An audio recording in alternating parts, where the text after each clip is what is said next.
What's going on, everyone on YouTube? I hope y'all are doing well. So today we are going to be doing PS2 Hidden Gems Part 2. And this time I'm actually going to mention 15 games for my list this time instead of 10. I've increased it by 5 because I have so many games that I want to mention in this collab video, or this video in general, for the PS2. There are two titles that I own the Xbox versions for. I don't have the PS2 versions, but I'll still count them in this video because they were available also on the PS2. I'm not alone in this collab. I'm also working with Acid Rootz here and Jackal Kick. So they're helping me out in this video. And I'm also you might see Bakio 6 Slime in this video, or you might see Joseph Van Camp, or Joseph for short. Sorry, Joseph. To be a part of this collab that you're going to see. So, we might as well get into it. I try to choose the games that are lesser known and less talked about. Ones that a lot of collectors haven't heard of, or they've heard of it, but they're not as popular as some of the other titles. Alright, so let's go ahead and get started. Let me clean these off real quick, then we'll get started. Sorry about that.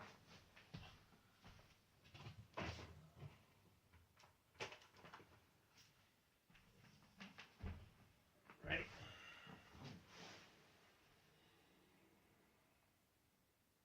I hope that everyone's doing well this evening, and that you're looking forward to this video coming out.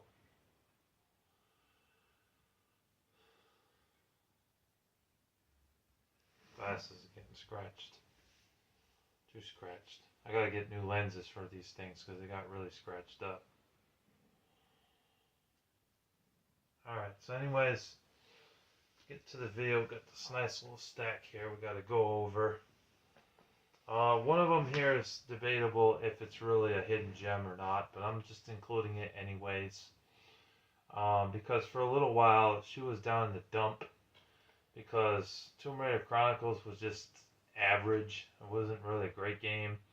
And neither was Angel of Darkness. That game really sucked. I played that game. It has horrible controls. It's just terrible. A lot of glitches and a lot of problems in that game too. So, yeah. So, it took a while for her to get back on her feet, and this game actually did.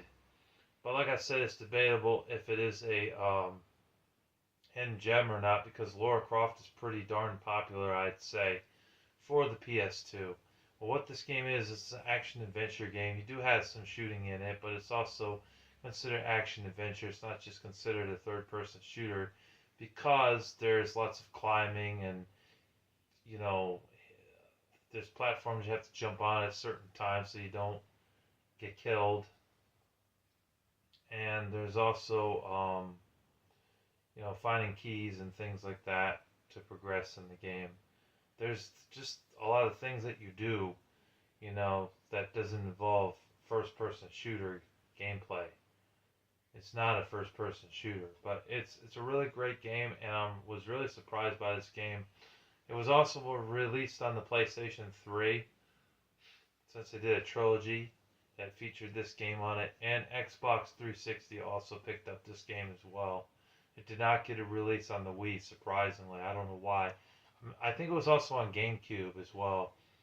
But whatever system you pick it up on, it's very good. I definitely recommend it if you're a fan of Lara Croft or you like to play Tomb Raider games in general. It's definitely a good one, but like I said, it is debatable if it's a hidden gem or not.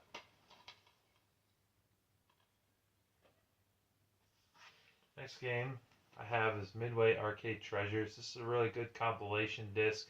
It's available on PS2, Xbox, and Nintendo GameCube. It's on all three consoles. I have here the Xbox version, as you can tell. Give me a second. I wonder if that will help the video. Oh, look at that. That's way better. Here, let's just turn this one off. I'll film this with the overhead right here because it looks a lot better.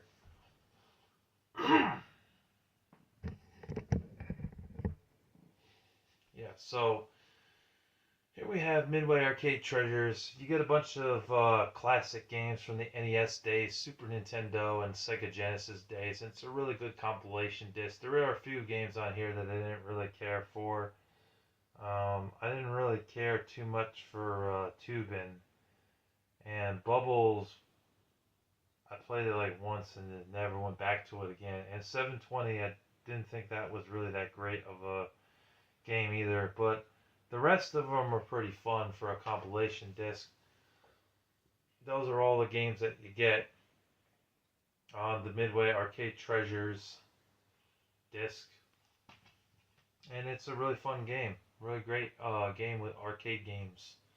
You know, games from that era, from the old late 80s and early 90s to mid 90s, you know.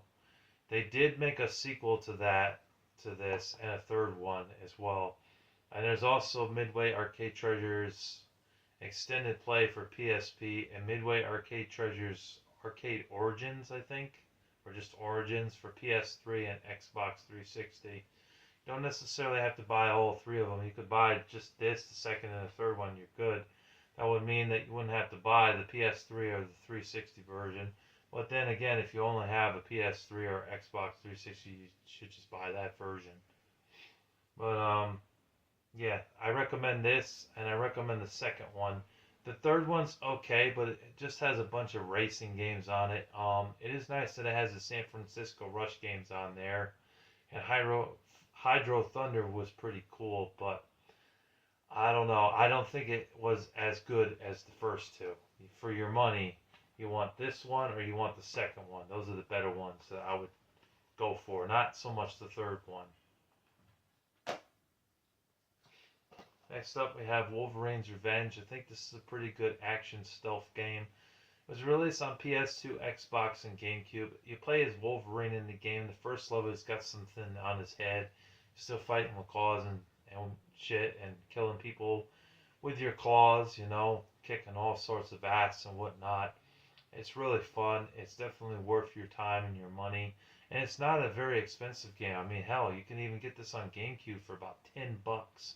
You can't really go wrong for that price if you have a GameCube version. Like I said, this is the Xbox version. It's also on PS2. I don't have the PS2 game. I don't have that version. I have the Xbox version of this, but it's good. I recommend it. It was based off, I think, X-Men 2 when that came out, but it's not a bad licensed game. You know, it's actually a decent one for a comic book style movie type of game. It's not bad. I recommend it. But I will say that it gets ridiculously hard at a certain point in the game. It just gets just too damn hard. I don't know why, but it does. But if you can look past that, it is still a good game, and I do consider this a hidden gem. Another X-Men game that I do consider a hidden gem is X-Men the Official Game, which I do have that for PS2. I do think that that's a hidden gem. Give me a minute. Let me go grab that one. I'm going to go ahead and get it.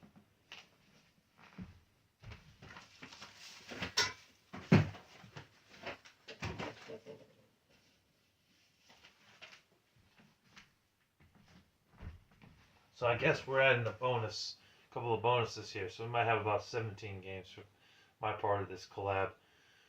But this is X-Men the Official Game. It was also released on Xbox 360, and I think it was available on PS3 and Nintendo Wii, but I'm not 100% sure that it was on the Nintendo Wii. It may have escaped the Nintendo Wii. But it seemed like they treated the X-Men games pretty well during this time period. The same with Spider-Man. Spider-Man was usually pretty good. And Batman also made some good games too. I mean, Batman Begins was actually a good licensed game in my opinion. Superman, on the other hand, he sucked dick. His fucking games were just shit. They were terrible, you know. But then again, I might be biased because I'm not a fan of Superman. But from what I know, Superman's never really had a good game. But yeah, this was actually a decent game. You switch between Wolverine, Nightcrawler, and Iceman in this game. Those are the three playable characters. Nightcrawler can use his stealth. You know, he pops at one spot and ends up at another spot and another spot. Wolverine just kills people with his claws. No stealth involved. And Iceman, he puts out fires and things like that while he skates around on ice. You know, I haven't beaten this game, but from what I have played of it, I thought it was a decent licensed game, a decent movie tie-in type of game. And it's definitely a hidden gem if you have a PS2 or any of the other consoles that it was available for.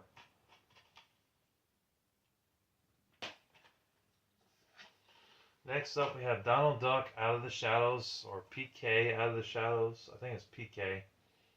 I don't know, it's like a different alter ego of Donald Duck or something. And it's got a nice comic book style art. You can definitely tell by the back of it, but even in the in-game, it's kind of like that a little bit. During the cutscenes, at least. And so you play as Donald Duck, or PK, whatever the heck that means. And in the game, it's a platform game. You're platforming on things, whacking shit at your enemies, you know, and defeating bad guys and things like that. I don't think this was a follow-up to Golden Quacker's PlayStation 1 or N64. I don't think it was a sequel to that. I think it was its own game. But it's an underrated game. It's really not expensive either. It's a $10 game, $15 game, around that price, and it's actually worth your time and money. I forgot to mention these two X-Men games are really affordable as well. They're around $7 to $10 for both of these. They're really cheap. Although the GameCube version, actually no, the GameCube version of this is actually still around the same price, surprisingly. It's not one of those games that went up in value. So these two are still around the same price, $7 to $10. You know, maybe a little bit of eBay shipping if you buy it off of eBay. This one I got for $7, but I know it's around a $7 to $12 game. So it's definitely worth the money. And the sequel is still around the same price as well.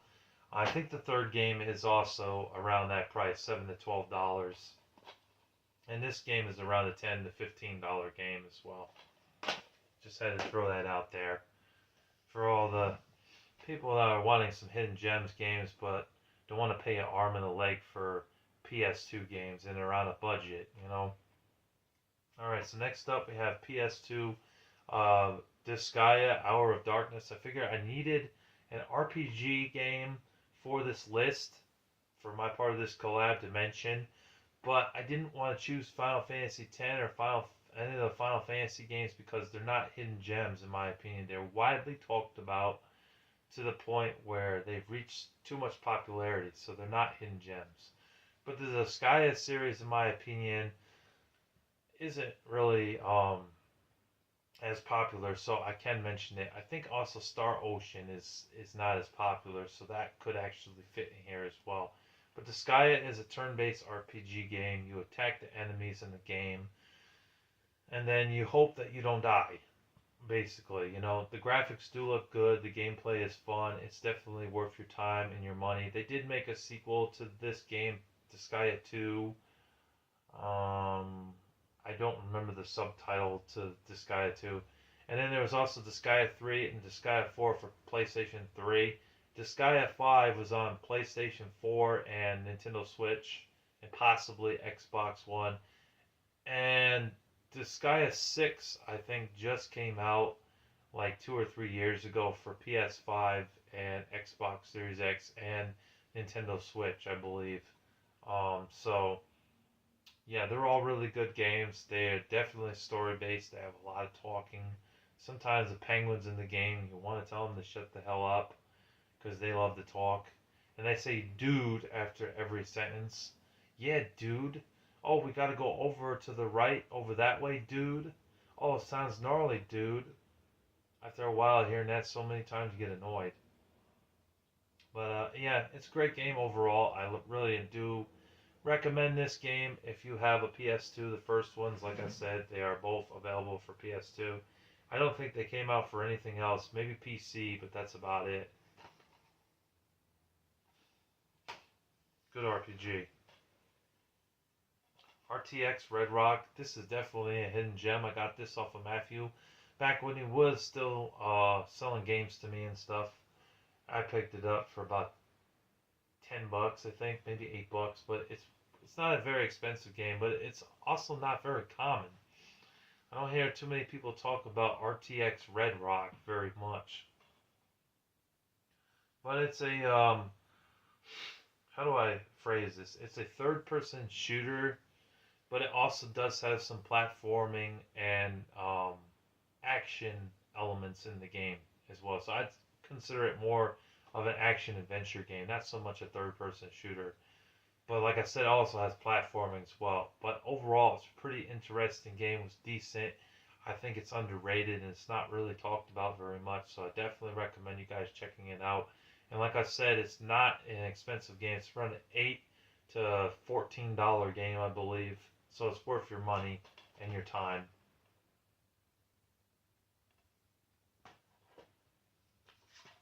Next up we have is Snowcross. I'm also gonna put this up here too, Whiteout. Both good racing games on the PS2, and they're not widely talked about like Gran Turismo 3 and 4 and the Burnout series and the Need for Speed series. So I consider these to be underrated racing games for the PS2.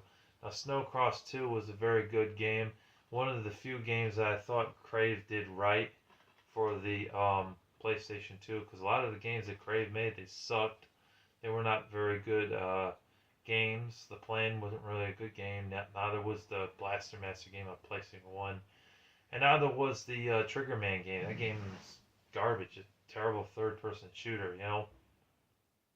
But this game was actually a decent racing game. It's a typical racing game where you're in a snowmobile and you race around the tracks and compete against other racers in the game. You do get some customization of the cars, or I mean the snowmobiles in the game, and overall it was just a really fun racing game. I definitely recommend it. You can play as a guy or a girl in the game as well. And yeah, that's right. There was a multiplayer in this game. I don't remember playing the multiplayer in this game, but around this time there were only a few snowmobile racing games on PS2. This and Sled Storm, I think, and there might have been one more. I think there was one more. Arctic Thunder. I think that's a snowmobile racing game. But yeah, that was about it. There wasn't a ton of sled racing type of games, but I think it's a good game. It's really cheap. It's around a $5 to $8 game. It's definitely worth your time and your money. I am also surprised though that they only got 2 screenshots in the back there though. I'm surprised they didn't put another screenshot of some gameplay. They put that there in the menu and then one screenshot. I don't know why they did that. It's just a minor gripe. And then Whiteout, which was very cheap. I got this for I think $7 or $8. It was really cheap. I got it with a bunch of other games. I actually got this on Black Friday off of eBay, a seller, and got one game for free. That seller didn't have a lot, but this was made by Konami, the same people that made the Contra series, and they were like on fire back in the 80s and 90s, like, because so many of the games that they were putting out around that time, they just kicked so much ass. They were really good games. Contra was really good, and Stingers was a good game.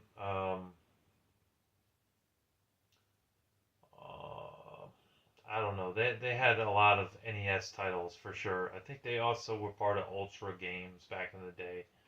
You know, but this was a decent racing game. I did have some fun playing it for a snowmobile racing game.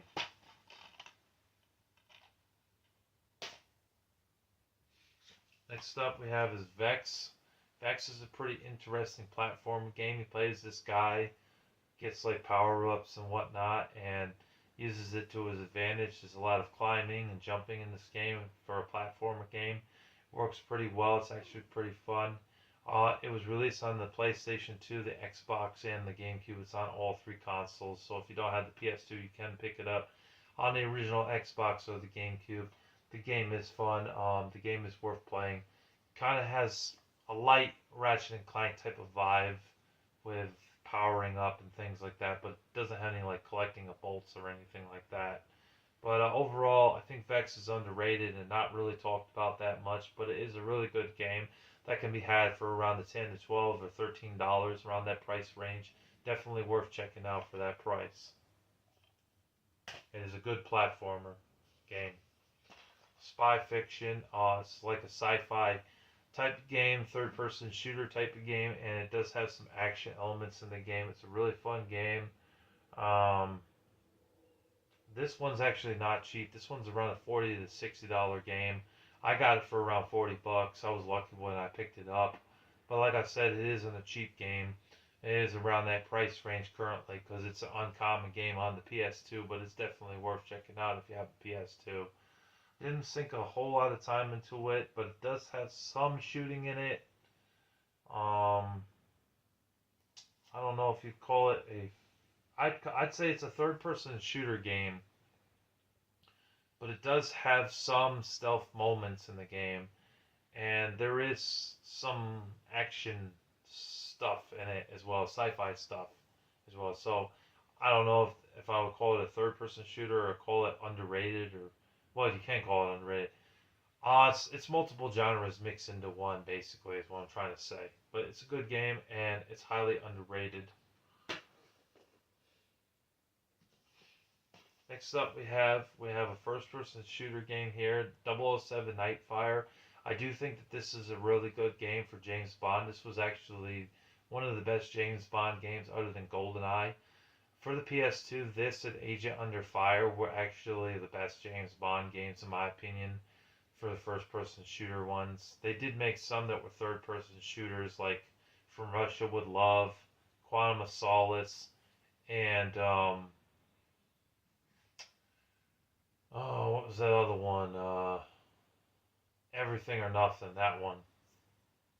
But this was the best one in my opinion. This one really stood out to me because the multiplayer was so much damn fun. I definitely recommend getting this game if you like shooting games and you want to play the multiplayer. Game's not exclusive to the PS2. It's also available on Xbox and GameCube. I do remember the first level of this game pretty well and getting through that level. Taking a little bit of trial and error, but eventually getting through that level of the snowy area where there's a parked truck with a big hood on it. You know what I mean? I do remember that level pretty well. And then I think you rescue a girl in that. The multiplayer, man, I tell you, the multiplayer was so much fun. It really shined. It was a 4 split screen multiplayer if you had the multi-tap. I didn't own the multi-tap, so I just played it 2-player with a friend. And we played this game for hours because it was that damn good. It was that damn fun, so it was definitely worth a buy. You know, it's a good first-person shooter game, and it's overlooked amongst Black, Killzone, and Cold Winter being some other first-person shooter games on the PS2. Although Cold Winter, I would say, is underrated, but you know, y'all know what I mean. But yeah, good game. I definitely recommend it, and it's only around a $10 game. Or $12 game. It's definitely worth your time and your money.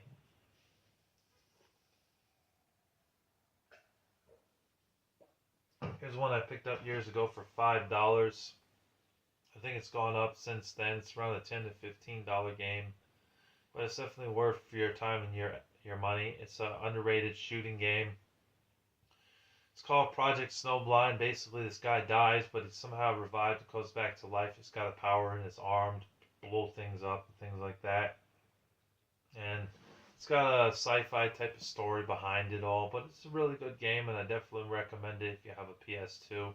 It's also available on the original Xbox as well, but it's definitely worth your time and your money, and it's definitely a good one if you're looking for another first-person shooter game that I consider to be underrated.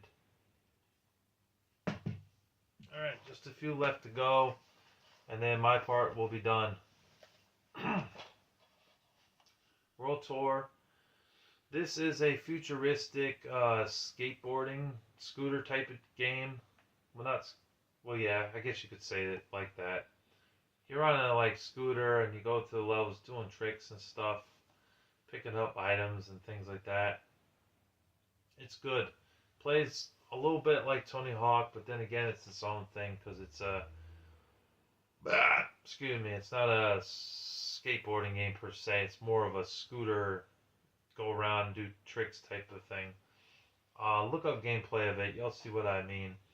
But it's a really good game for PS2, and yeah, I definitely recommend it.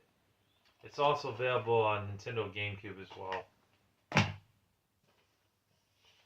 Next up, we have a fighting game. We have Virtua Fighter. I think Virtua Fighter is highly underrated because they haven't really done much with Virtua. Excuse me. They haven't really done much with Virtua Fighter in quite a long time. Last one they made was Virtua Fighter 5 for PlayStation 3 and Xbox 360. After that time, they didn't really make any that I know of. I think they're supposed to be making a sixth game, but it hasn't been released yet, and I have no idea when they're going to do the sixth game. It's kind of lost in the shuffle, to be honest with y'all, because of Tekken, Mortal Kombat, Street Fighter, and Dead or Alive, and Soul Calibur are being, more better games, more popular games for the fighting genre compared to Virtua Fighter. It just seemed like it lost its steam and nobody really gives a shit about it anymore. So that's why it's kind of lost in the dust, But it is a good fighting game and it's underrated and it's going to be had for about $7. Definitely not bad. I like playing as the ninja guy the most, Cage. I think he's probably the most interesting character. If it's not Cage, then I would play it as this guy right here. The rest of the characters aren't as interesting to me personally, but I will say that when I played this game, I got to the very last boss and I just simply could not beat him. I tried over 100 times and I always got destroyed. So, yeah, I got through every other boss, every other person I fought, I beat. But that last boss, I could not beat that last boss. He kept whooping my ass. You know what I mean? I tried, but I couldn't. I had to give up. I quit after so many times of trying to beat him, and I could not beat him. And it's 2 rounds, so even if I do beat him once, I have to beat him again, and I never could beat him. So, but would be lying if I didn't have some fun playing this game, because I have had fun playing the Virtua Fighter series. So it's underrated, in my opinion, when you stack it up amongst the other fighting games around this time.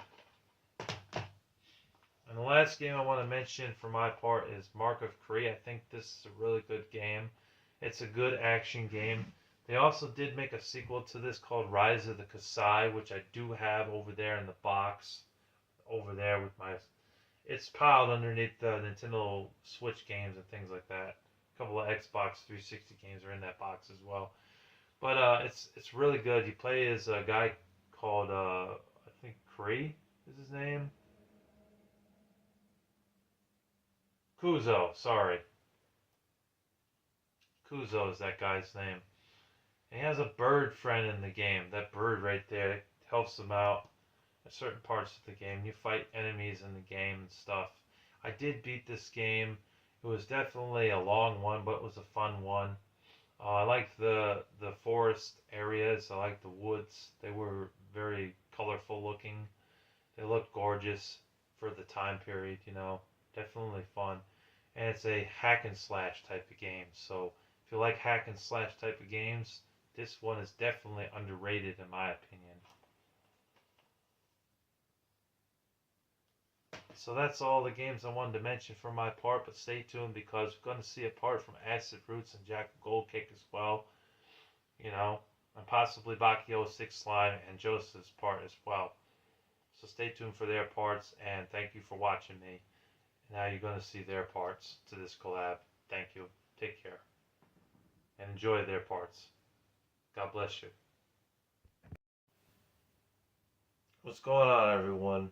So I figured I would add a few more to this PS2 Hidden Gems video part 2 because I felt like there was a few more that I had to add to make this more interesting. So I'm going to go ahead and do this for you guys. Just keep in mind when I filmed the first part I was feeling really good. I'm still a little bit congested and I've been taking cough drops. I stopped taking cough drops for like a day or so after like 2 days or so of taking it, and then waited a day, and now I'm back to taking the cough drops as well because I've been coughing again. So this is, my brother got me screwed up, man. Will get me sick and whatnot. It's been several days since this time. So I do apologize if my voice doesn't exactly sound the best for this video, but I'm going to do the best I can because I want to get this out in May for all of you guys with Acid Rootz, Malcolm, and Jackal Gold Kick.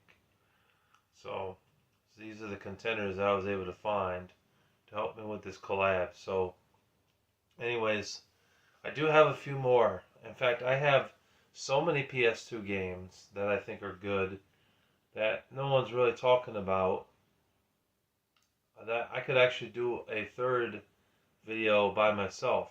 Honestly, I could.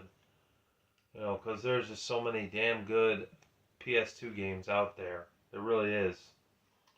So the first one, I don't currently own it, but I'm going to mention it. It's a very fun racing game, and I do think that it's underrated. It's called Rumble Racing. I did own that at one point. I do not know what happened to it, but I played it before, and I gotta say I really enjoyed that racing game. It was like an arcade style racing game with cars and stuff. It was straightforward, racing around the tracks and stuff, and you get to do it to like crash into like certain things in the environments, like lampposts, and knock them over, knock over rather, not lock over, knock over like benches and these closed gates that you crash into and they just fly all over the place. It was a really fun game. Definitely look up some more gameplay of that on YouTube here. You know, and it's not expensive either. It's only about $10 for a copy complete. You really can't go wrong for that price, honestly. It's a really good game. It's really fun. If you are into racing games, I definitely recommend that you check that one out. Next up I have is Batman Begins. This came out around the same time as the movie Batman Begins with Christian Bale. I thought Christian Bale did a really good job playing Batman. He was very believable. Well, this game surprisingly was good. I talked about this before, my top 15 best licensed game. It did make the cut. Of course, it's not better than GoldenEye and King Kong and things like that, but it is still very fun. You play as Batman and you go around through levels beating the bad guys up, and it does follow the plot of the movie. There is a part later on where you do get trained by the League of Shadows and stuff. You know, I think that was in the second or third level of the game. You know, in the first level, you're in like some warehouse or something, roaming around, and bad guys come in the way, and you gotta beat them up and stuff. There were these exploding pipes they had to like get out of the way or throw a batarang at, you know, just to stop the pipes from releasing the toxic gas. You use your utility belt in this game to do stuff, and there was some climbing, like climbing up ladders and whatnot. I never beat this game, but it's a really good one. I definitely recommend it. I know licensed games, they tend to suck, but this one, Cars and Spider-Man 2, are a few good ones on the PS2. You know, there's a few other ones that were on PS2 that didn't suck. The Italian Job game was alright. That one was alright. I didn't hate that one. I didn't think it was great, but I didn't think it was like a terrible game. Yeah, there's a few others. It's just not coming to mind right now. But yeah, this is a good game, and it's underrated and it's cheap. It's around a $10 to $15 game. It's definitely worth your money. It's on Xbox, and it's also on Nintendo GameCube as well. I think the GameCube version costs you around 20 to 25 bucks because it's GameCube. But if you want a cheaper one, you get the PS2 or Xbox version. It's good. Plus, I'm a Batman fanatic. I know I'm wearing the Spider-Man t-shirt right now, But I am a Batman fanatic. You know, I do like Spider-Man and all these other superheroes like Thor and Captain America and things like that. But Batman's my favorite still. Um, oh, what the hell? I'll mention it. Next up is SOCOM U.S. Navy SEALs. There were 4 SOCOM U.S. Navy SEALs games on the PS2. I'm going to mention all of them here. SOCOM U.S. Navy SEALs, SOCOM U.S. Navy SEALs 2, SOCOM U.S. Navy SEALs 3, and SOCOM Combined Assault. I did play through the first game. It took me forever to beat that game. It probably took me like 2 years just to beat that game because it was very, very hard. Very tactical, and you only can take 1 hit before you die, so it's very realistic. You're a team of 4, and you're a U.S. Military group, and you work together in the game to take out terrorists and save innocent civilians. It's a tactical shooter franchise. It's definitely not one you can breeze right through like Call of Duty or Brothers in Arms or Medal of Honor that were on PS2, or Wolfenstein or Cold Winter or Red Faction or any of those other shooters. It was very different. There were a few tactical shooter games on the PS2, but the first one I played was SOCOM U.S. Navy SEALs. The first one. I did eventually play the second, third game. Never beat them. They were ridiculously hard, but I will say that the graphics definitely improved in the second, third game, especially the third game. Mind-blowing for its time and how good those graphics were.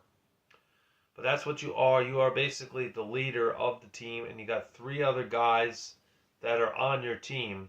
You regroup them. You tell them to go to a certain area. Most of the time, they'll go to that area. Occasionally, they'll say, "I can't do that, sir." If it's like an area where they could blow up or something like that, of course, they would say, "I can't go there, sir." Or, "I can't do that, sir." They don't usually defy your orders. They usually do as you tell them to. You know, there are parts where you gotta, like, hide behind cars, like trucks or vans or whatever they call it. It's like an army type of truck. You know, areas where you gotta, like, plant explosive devices to blow up a door and things like that, you know. In the end of the first level, there was this thing that was in this hallway. It was kind of hard to see because it was dark. Good thing I looked it up because I couldn't get past that part. And you had to, you know, tell your team to put a bomb or something on the door, the wall area. Not the door, the wall area. You know. And I had to look it up because I didn't really know. But I found that out and then was able to get through that level, move on to the next level. But they're good games. They're good tactical games, but they're not ones that you're going to breeze through. And it will take a while for you to complete. You know, but I definitely recommend those. I know there was also a 4th game on the PS3, and there was 3 or 4 of them on the PSP, and they're all pretty good in their own rights. But the start was on the PS2. And you can get all 3 or all 4 games for around $30. I mean, you can't go wrong for that. They're dirt cheap. Alright, next up we have Primal. I think this game is highly underrated. This is definitely a hidden gem. It's good. You play as a girl named Jen in the game, and she has help from a gargoyle named Scree.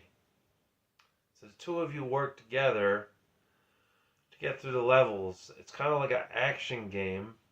It does have some platforming parts in the game and some puzzle solving, you know. Like I know there's a certain part in the game where Jen can't go through the area because there's all the gargoyles and stuff. And what they do is they feed off human flesh if they see you. Well, Scree, being that he's a gargoyle, you'd think that he would, but he teamed up with her, you know, because he's considered the insignificant out of all of the other like gargoyles and whatnot, and so he decides to help her instead of, you know, eating her or anything like that. And then he has to, you play as him, you switch between him and her, and you play as him and you go through that cave or those tunnels in certain parts where she can't go through. You know what I mean? you work together with him to progress in the game. And then he brings back golden items and he brings back shit that she needs. It's really good. I definitely think that this game's underrated. I don't see anybody really talking about this game except for Gore, the movie god. I think he talked about it before, and it's definitely an underrated gem that more people should talk about because it's actually a really good game. Now, I know if you're a Christian, you're probably going to think game's a little too immoral or demonic because of the gargoyle aspect, and honestly, I could see that. I could understand why. I'm Christian myself, so I understand. But I played it anyways, and I got this a long time ago at GameStop when they still had PS2 games. I got it for dirt cheap. It was like $4. You know, I don't think it's $4 now. Complete copy with the case and manual and cover art, probably about $15 to $20. It's not a common title, or it's not super common, I should say. It's not like rare, but it's not super common either. But it's definitely worth your time. It's fun. The graphics may need a little bit of tuning though, because I know that in that first level, I couldn't see shit. I had to turn the TV brightness up. That was when I had a bigger CRT TV. But I had to turn the brightness up a bit more so I could see what I was doing. But once I did, I was able to play the game through, you know, and enjoyed it. I really do think this is highly underrated and definitely recommend you check out Primal. Next up, I have Alias. You think this is crap because it's a licensed game, but from what I played, I thought it was okay beat 'em up.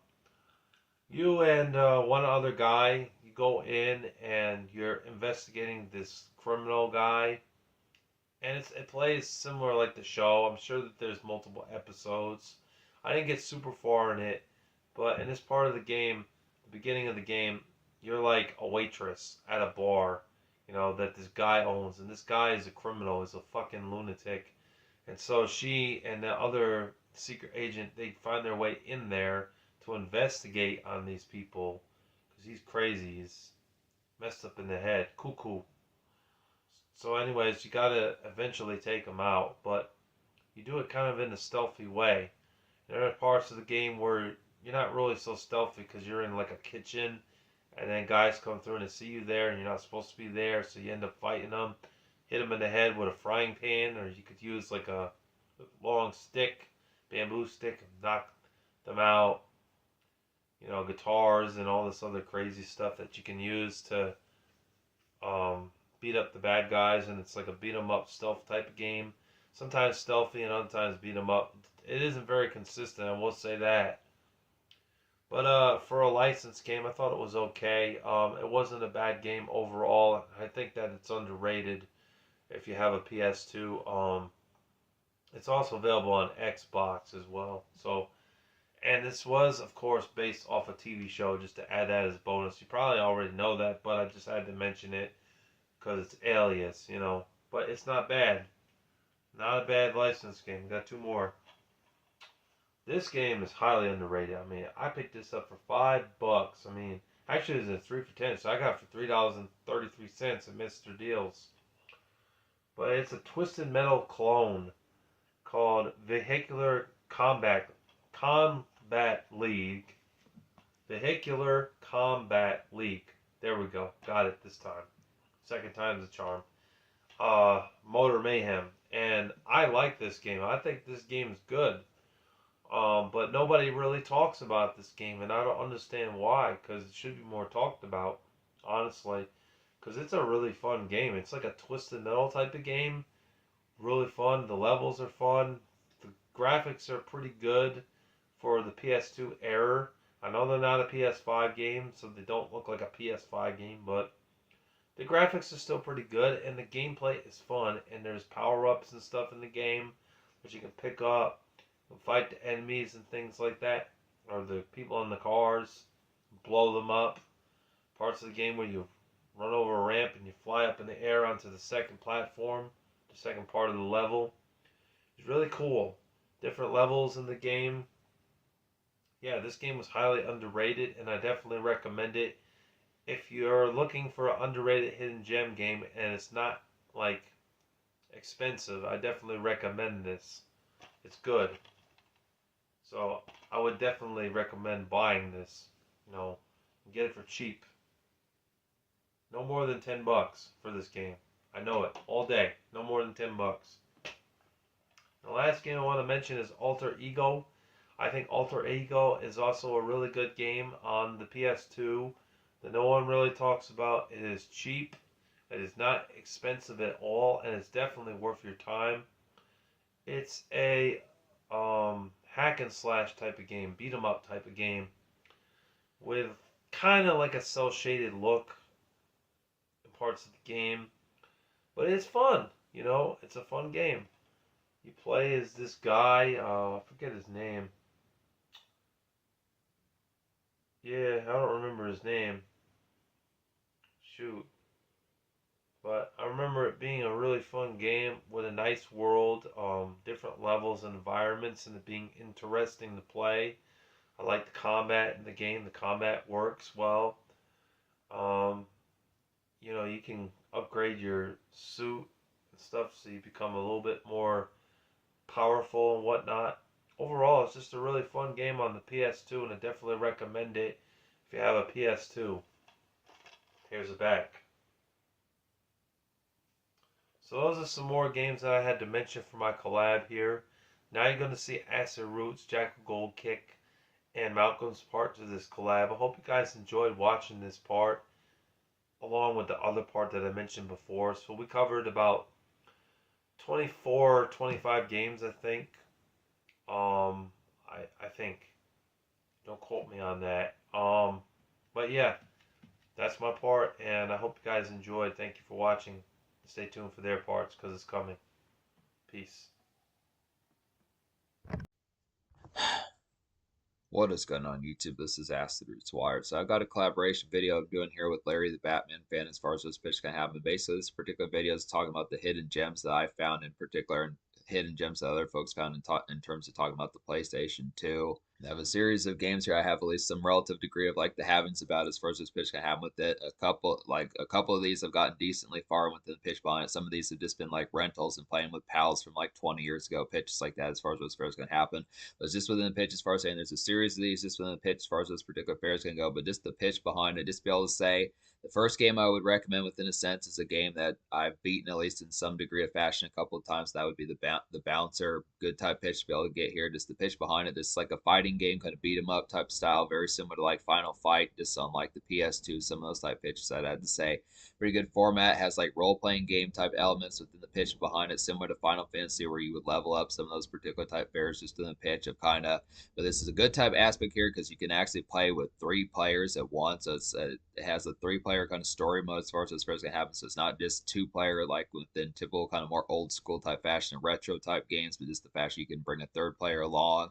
So the pitch is being able to say there's not too many games that really have like a 3-player type story mode with the pitch behind it. It has a pretty good fashion. The game is not too terribly tough.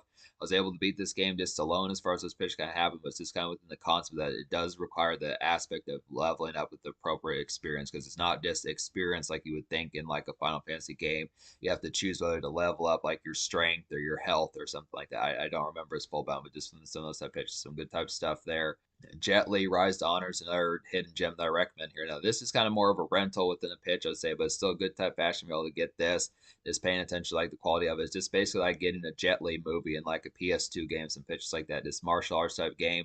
Pretty tacky type game, but I still like it within the aspect. It's just one of those flawed type games that's like a guilty pleasure as far as just being able to say that you fuck with it just because you get pissed off with it. Just it's an annoying game, but it is a fun type game within the pitch. There's another game on here that I'm going to recommend within that fashion that's like that. That's Enter the Matrix, which is some good type fare. But some of these type ones, these are not going to be games that you're going to think that are just like rave reviews, pitches like that. People are just saying this is the best thing ever. But some of these type pitches just really have the appeal, just like good, just kind of good type of just go-ins around as far as those fairs would kind of have just dick around with as far these are good type games for like the go-ins around as far as those pitch kind of have just time wasters as far as those pitch kind of go. But the next game is probably a game I haven't played in over 20 years, but this is a good type one here from what I remember of it, and that would be Baldur's Gate. That particular game would be Baldur's Gate Dark Alliance. It's a pretty nice one. It's another co-op type one to kind of get here, some good type fashions.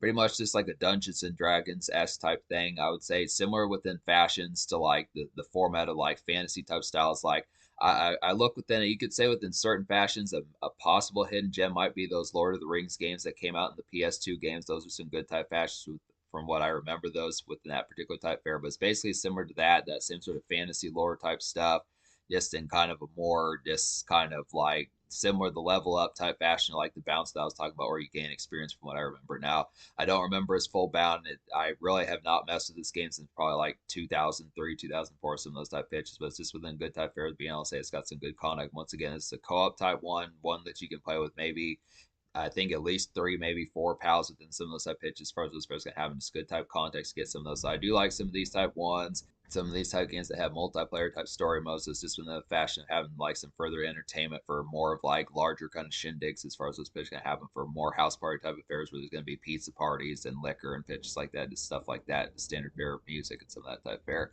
But look, after distant pitch, so the fourth game within this is a game that I haven't played for a great while, and I don't really have too many commonplace memories, but I did like the movies that came out around this time. That would be Into the Matrix. So there was like Matrix Revolution. There were the Matrix movies. There were two Matrix movies from what I remember that came out in 2003, and there were some games that kind of came out along with it as far as which fair was going to win. It's kind of a good type fashion. Now, these were particular things back in those days in like the 2000s, pitches like that. It was kind of the concept that you would get movies based upon games, and people would typically kind of trash these, but they were tacky in a sense. They were not really supposed to be star-studded kind of classics that were just you're going to talk about 20 years later, but it's just in the pitch as far as saying that they're serviceable. They just are kind of those games that just have the addict kind of factor of just getting them done, but just kind of the fashion that you probably just would return to like a game shop after you beat the game. Was just in the pitch.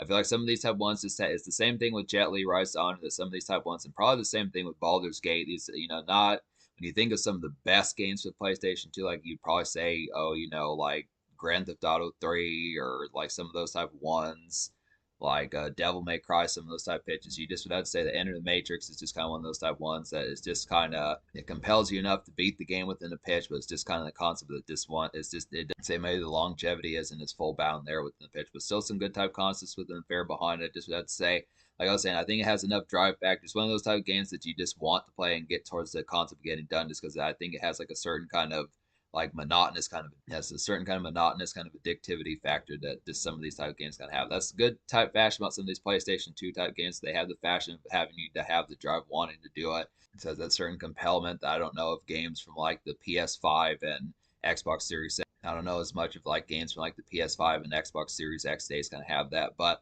the fifth game, now this is kind of one that I feel like might be in certain fashions kind of seen. It's not as much of like a hidden gem, but it kind of is just from the pitch, just because the concept of just being able to say the particular fair about it is it's just the fact that the PlayStation 3 was kind of popping around the time that this particular game was out and about, and it was also on the PSP as far as those fairs can have. So it's just kind of the pitch as far as saying I don't know if every commonplace kind of person recognized or remembered this game, but it's Grand Theft Auto Vice City stories as far as those fairs can have. So it's basically just like a secondary kind of visit to the Grand Theft Auto Vice City game, just in a more kind of typical type fashion. It's the same sort of setting from what I remember. It's like within like a couple Vice City stories is within a couple years of the original Grand Theft Auto Vice City. It's just in the pitch more 80s kind of neon sludge within some of those type pitches, the Miami Vice type style of like that cocaine living pitches like that as far as those fairs can have. It's a good type pitch for that. Just further type aspects. I want to say they have more songs from the 80s that weren't possibly in Vice City. I mean, I played briefly this particular game, but I was kind of more, I was more interested back when this game came out and getting tore up more. So as far as those pitches can happen, I don't have as many commonplace type memories, but it was at least something I do remember renting once or twice within those particular type times back in like the mid 2000s as far as those pitches can happen. But it's not super complex. It's kind of the pitch as far as saying when you think of the Grand Theft Auto games, of course you'll think of Grand Theft Auto 3, Vice City, San Andreas, maybe even Liberty City stories, but there were actually some other type ones, and it was actually on the PlayStation 2, but it just wasn't as commonplace because it's like, why do you still care about the PlayStation 2 when the PlayStation 3 is out? So it's just in the pitch. Let's say there's probably some honorable mentions within the pitch. Don't know as full bound talking about some of these, but just being able to say, I'd say probably Baldur's Gate 2 is another good type example of further type hits if you like that particular one. There's one I was thinking of here, like I'd say there's like a Contra game for the PlayStation 2, some good type fairs for that. And there's like another game I was going to talk about, I don't remember. But yeah, just some good type fashions like that as far as what's first gonna happen. So that's the pitch behind it. Just a series of those type games as far as those particular fairs can go. To some good type gems, just some pitches like that. Try to pick out some multiplayer games so you can have some shindigs, some of that type fair, get some pizza parties going, get some relative good festivities just within the concept of just having like some good just lounge type game type stuff just in the pitch for like PlayStation 2 type aspects, some of that type fair. Definitely I would get a multi tap for some of those type pitches, get the music get the music blaring, some of those type pitches to have some good festivities. What's up, YouTube? Welcome back to Jackal Gold Games, and I'm here with Larry the Batman fan, Rootz Wired, and we're going to be doing a video collaboration talking about PS2 Hidden Gems Part 2. So this is a part of Larry the Batman fan series of hidden gems on the PS2. I put together 5 choices of PS2 hidden gems. I'm going to go over what I think are some hidden gems on the system. Now, hidden gems basically means games that are pretty good that don't get talked about that much, that are very overlooked on the PS2. So the first game I'm going to be talking about, now I only own the first 2 choices I'm going to get into. The rest of the games I'm talking about I traded in because for money and other dumb reasons. But the first one I'm going to get into is Samurai Warriors. I'm also going to include Extreme Legends. Now, Samurai Warriors is a really good game. I do think it's a hidden gem on the PS2. Dynasty Warriors, I feel like, is a little more known on PS2. Granted, it does have kind of a niche fan base in the US, but I feel like Dynasty Warriors is a little bit more known on PS2. Samurai Warriors 1 to me is more of the underdog on PlayStation 2. It's not as talked about. It's not really talked about all that much as a PS2 game. But I think Samurai Warriors is really cool. I like this game. It's personally my favorite in the series. It's got a great English dub. I think the best English dub for the Samurai Warriors series. I love the dark art style that this game has, much like Dynasty Warriors 4. It's got really good music. I love how every single character has a campaign. I love how even characters that historically were supposed to die early get their own campaign as well. It's a really fun hack and slash game to play. It can be challenging and I really enjoy it. The XL is cool as well as you get 4 new characters, 4 new campaigns, some new weapons. It's also it has my favorite version of Hideyoshi. Hideyoshi in Samurai Warriors 1 with XL, that's the best Hideyoshi because he's more sinister and evil and less goofy and all that crap that he was in the later games. And I kind of wish they would have went with that version for the other games. So, yeah, Samurai Warriors 1, definitely a hidden gem. Deserves to be talked about more. It deserves to be more known. I think it's an awesome game and definitely the first one that I wanted to talk about. So the next one I'm going to be talking about is Summoner on PlayStation 2. So I got this game thanks to Larry the Batman fan. Now the disc, I'm not sure where it is, but I did beat this game on PS2.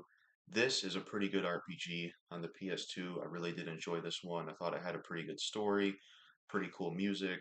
Thought it was really fun to play. I like the graphic style. It's got a good weapon and armor system, and it was a pretty enjoyable game on the PS2. I did like it. Now, the only issue with the game is that it can be glitchy and the frame rate isn't the best, and those are the main things that I had an issue with the game. But other than that, I did think it was a pretty good RPG on PS2, and it is a hidden gem because I don't really hear people talk about this game on PS2. It's not really a game that's talked about all that much. Not really an RPG people mention that much. I did enjoy it. I liked the characters you played as. I liked the leveling up aspect, the enemies you faced, the story, the quest, the world you explored, and I liked the voice acting that was there and the party of characters you control. It was pretty cool, and I definitely enjoyed it. And I would like to go back and play it again and see the other ending. And maybe I'll get the PS4 version eventually and see if that one's any better and fixes some of the problems with it. But pretty cool game. Definitely another hidden gem. Recommend this one. And yeah, awesome game. Now, the third one I'm going to mention is Marvel Nemesis Rise of the Imperfects. I think the most underrated superhero game, the one that doesn't get really talked about all that much. I had this game back in the day on PS2. This is a really good game. What I love about it is it's a superhero game that has a dark tone to it. I mean, the beginning of the game, spoiler alert, they literally kill off Punisher, Captain America, and Hulk, which takes a lot of balls. And I love the dark tone the game has. I like how it was made by the same developers as Def Jam. I think that's really cool.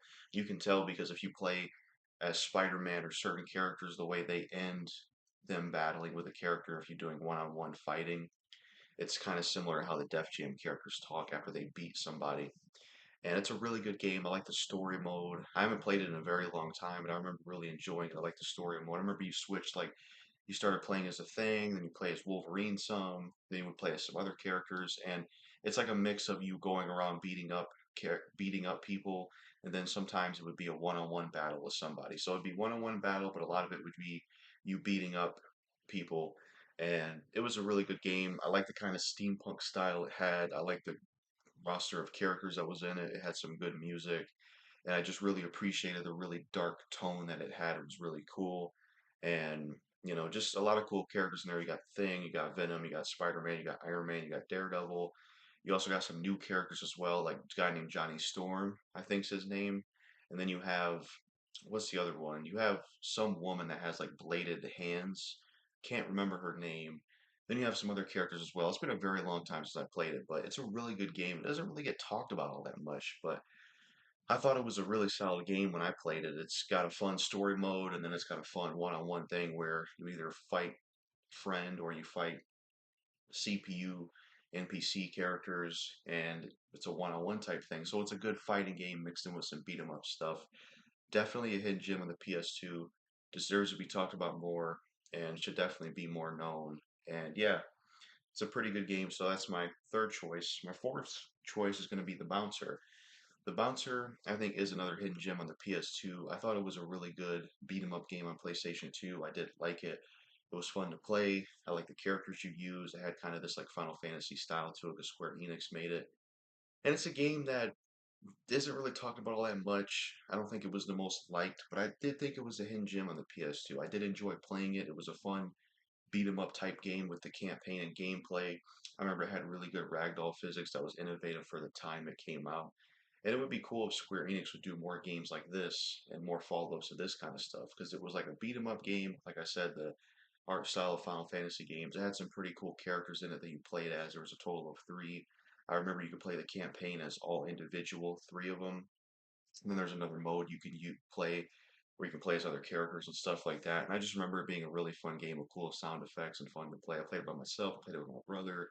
It's a great game on the PS2 and definitely one that should be talked about more, one that should be more known.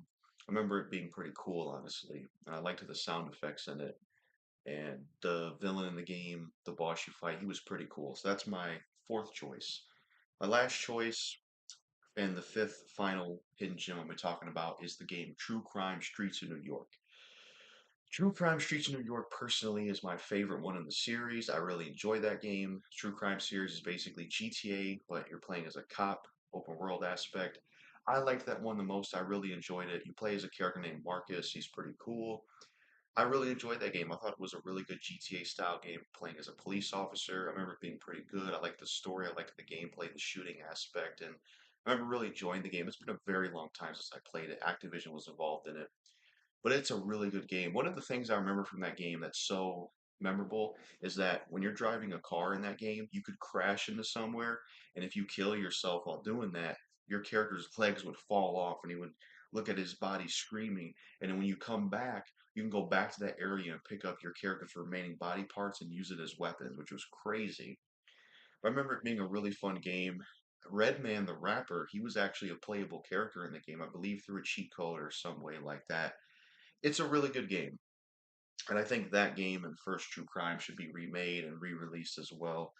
But I do like True Crime Streets of New York. Had good voice acting as well. Just a really good open world sandbox type game. I haven't played it in a long time, but I would like to revisit it. But I think it's a hidden gem in the PS2. Definitely should be talked about more and a really good game. So that's my fifth choice. So yeah, that's pretty much it for the hidden gems I selected for the PlayStation 2. Let us know in the comments what you think are some hidden gems on the PlayStation 2. But that's it for my part in this collaboration video. Peace out.